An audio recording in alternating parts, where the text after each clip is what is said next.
Hello, everybody. Happy Wednesday. I want to start this week by giving you a mental picture.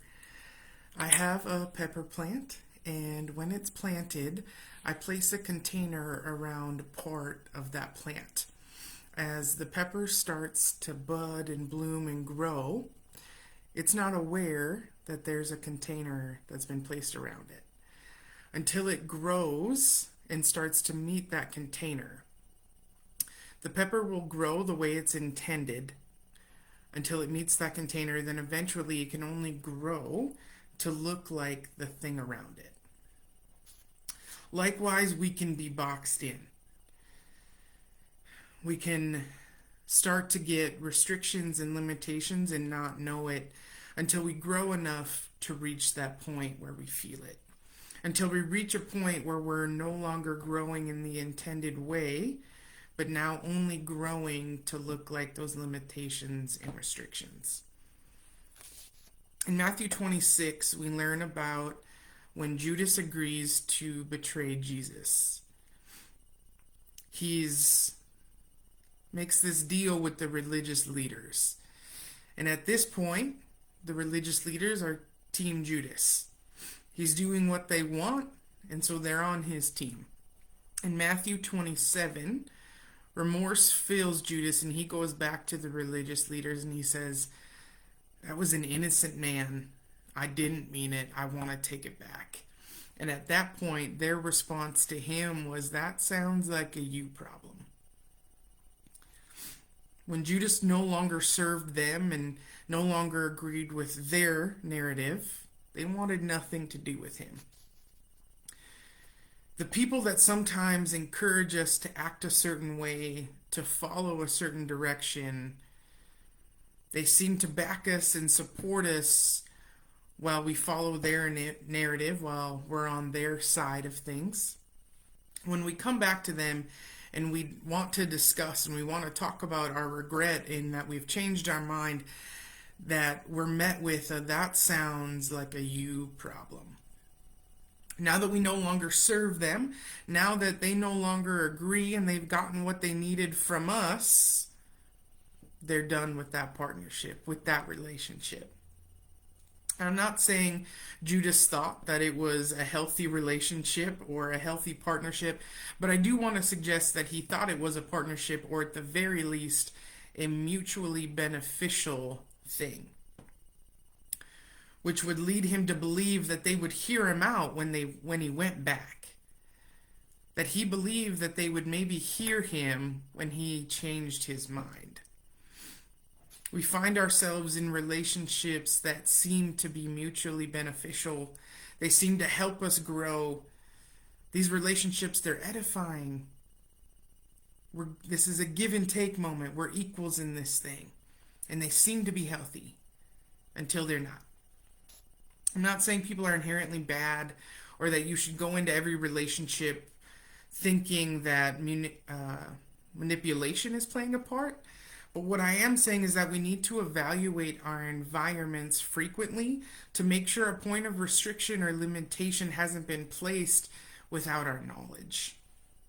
John Maxwell has a section called The Law of Environment in a study of his that's called The Laws of Growth.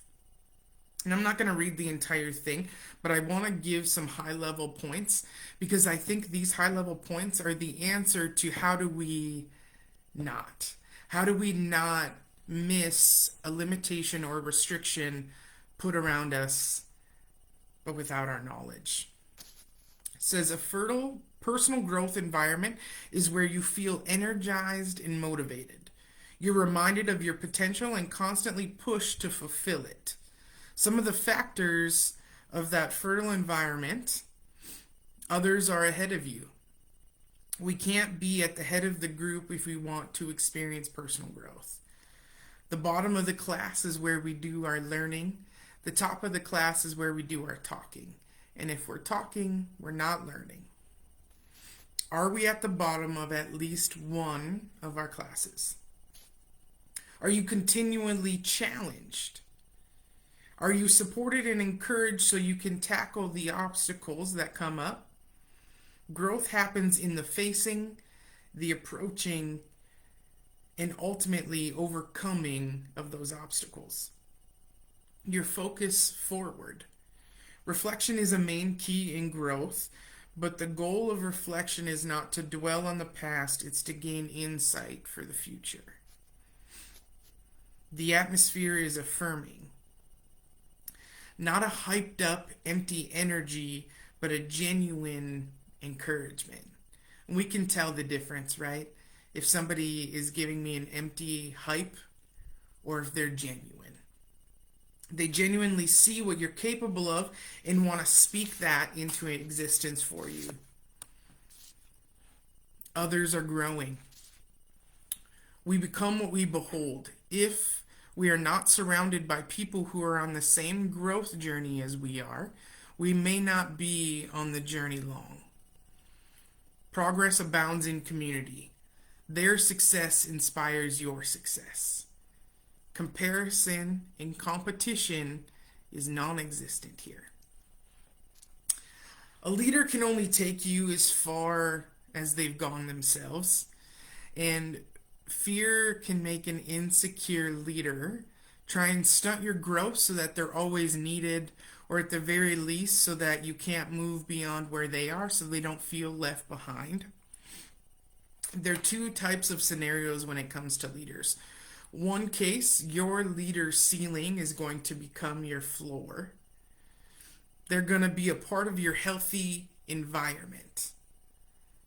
The other is their ceiling will become your ceiling. They're not contributing to your environment in healthy ways. If you're not growing, maybe change who you spend time with. And that one can be kind of hard and can sting a little bit.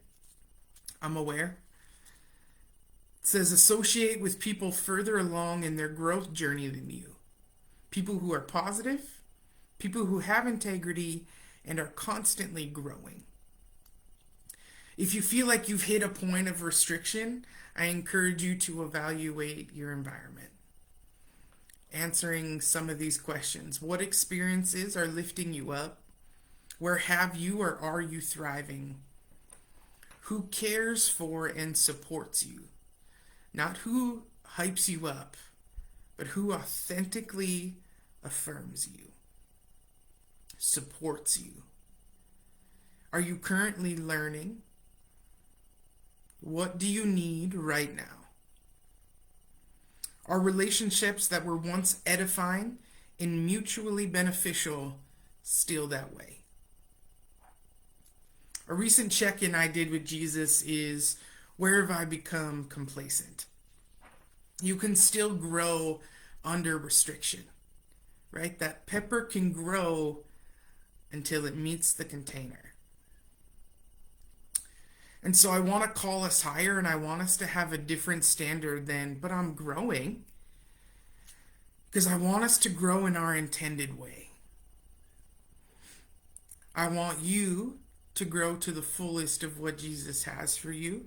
You don't have to settle for somebody else's ceiling, and you don't have to settle for somebody else's limitations in your life. I'll see you next week.